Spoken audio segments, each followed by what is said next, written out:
ওঠো জাগো এবং লক্ষ্য না পাওয়া পর্যন্ত থেমো না, অথবা যুবকদের মধ্যেই দেশের ভবিষ্যৎ নিহিত। এই অগ্নিস্ফুলিঙ্গের মতো উক্তিগুলোর স্রষ্টা সেই মহাপুরুষ স্বামী বিবেকানন্দ। আজ 12ই জানুয়ারি তার জন্মদিন, আর সেই কারণেই আজকের দিনটি আমাদের কাছে যুব দিবস।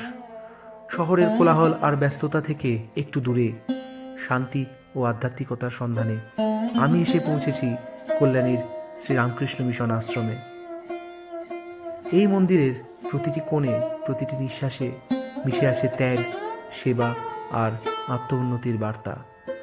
চলুন এই পবিত্র দিনে আমরা একসঙ্গে অনুভব করি আধ্যাত্ম চেতনা আর যুব সমাজের প্রতি এক গভীর অনুপ্রেরণা।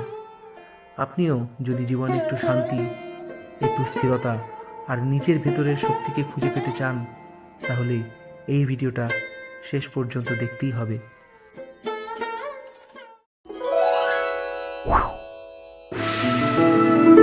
Welcome to travel India. Travel ইন্ডিয়ায় সবাইকে স্বাগত জানাই। নমস্কার বন্ধুরা, আমি অভিষেক। আজ 12ই জানুয়ারি 2026, স্বামী বিবেকানন্দের জন্মদিবস। তাই আজ এই ছুটির দিনে বেরিয়ে পড়েছিলাম কল্যাণীর রামকৃষ্ণ মিশন দর্শন করতে। আমার বাড়ি থেকে এই মন্দিরের দূরত্ব 8 কিলোমিটার মতো হবে। গাড়িতে যেতে সময় লাগে আধ ঘন্টা মতো। আমি রওনা দিয়েছিলাম আমার ব্যাটারি স্কুটিতে, সাথে ছিল আমার অর্ধাঙ্গিনী তনুশ্রী।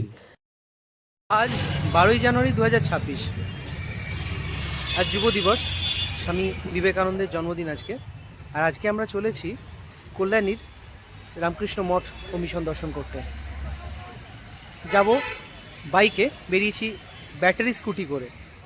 আপনারা জানেন হয়তো আমার বাড়ি হচ্ছে সাহাগঞ্জে, কাজেই সাহাগঞ্জ থেকে একটু এগিয়ে এসে ত্রিবেণী বীচ পেরোলেই হচ্ছে আমরা এসে পৌঁছে হচ্ছে কল্যাণী। কাজেই কল্যাণীর মন্দির আমার বাড়ি থেকে ডিস্টেন্স মাত্র 10 কিলোমিটারের মধ্যে। তাই আমরা বেরিয়েছি আজকে স্কুটি করে। চলুন দেখাবো। যাওয়ার পথে খুব খিদে পেয়ে যাওয়ায় দাঁড়িয়েছিলাম এই পরোটার দোকানটিতে। দোকানটায় দারুণ পেটাই পরোটা করে।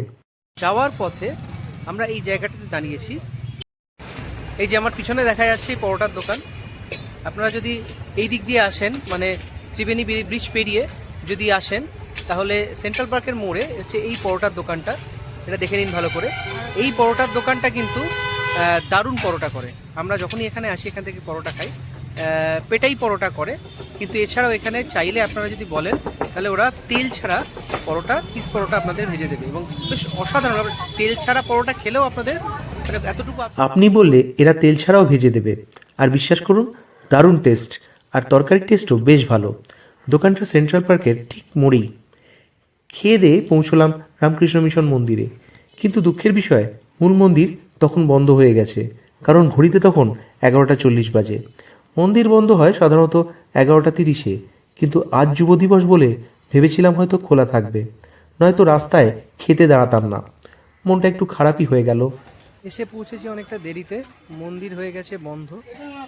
যাই হোক, কিছু করার নেই। আমরা ভেবেছিলাম আজকে যুব দিবস, হয়তো মন্দির খোলা থাকলেও থাকতে পারে, কিন্তু বেলুড় মঠের নিয়ম অনুযায়ী 11:30টায় মন্দির বন্ধ হয়ে গেছে। আমরা তারপরে এসেছি।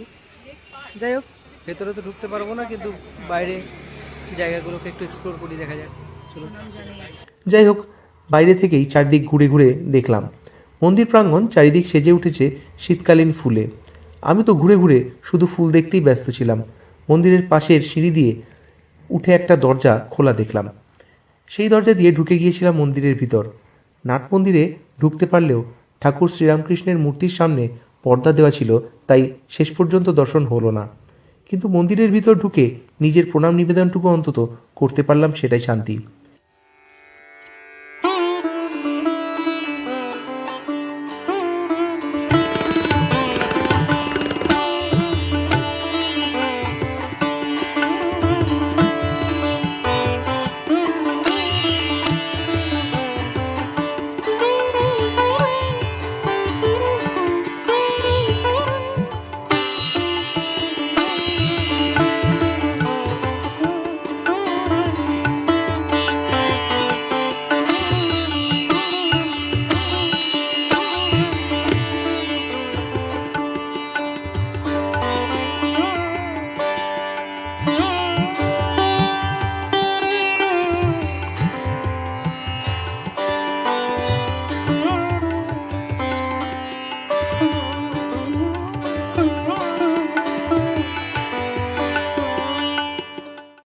মন্দিরের পিছনে প্রসাদ ঘর, এখান থেকে প্রসাদ পাওয়া যায়, তবে আগে থেকে ফোন করে প্রসাদ বুক করতে হয়। বুকিং নম্বর স্ক্রিনে দিয়ে দিলাম। যদিও আজ প্রসাদ যথেষ্ট থাকায় আমরাও চাইলে পেতে পারতাম, তবে সেই পরিকল্পনা করে বেরোয়নি, তাই আর খেলাম না। মন্দিরের পিছনে সাধুদের থাকার গেস্ট হাউস, ব্রহ্মানন্দ সাধু নিবাস।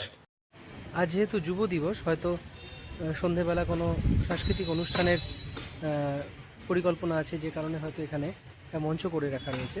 হয়তো সন্ধেবেলা সাংস্কৃতিক অনুষ্ঠান হতে পারে। গেটের পাশেই বসেছে বইয়ের স্টল, আর যুব দিবস উপলক্ষে লাগানো হয়েছে মিশনের অনুষ্ঠান সূচি। এবার দুজনে একটু ছবি ও নিজস্বী তুলে রওনা দিলাম বাড়ির পথে। আমার ভিডিও কেমন লাগলো জানাতে ভুলবেন না, আর ভালো লাগলে একটা লাইক দিয়ে দেবেন, শেয়ার করবেন বন্ধুদের সাথে। আবার দেখা হবে খুব শীঘ্রই নতুন কোনো জায়গায়।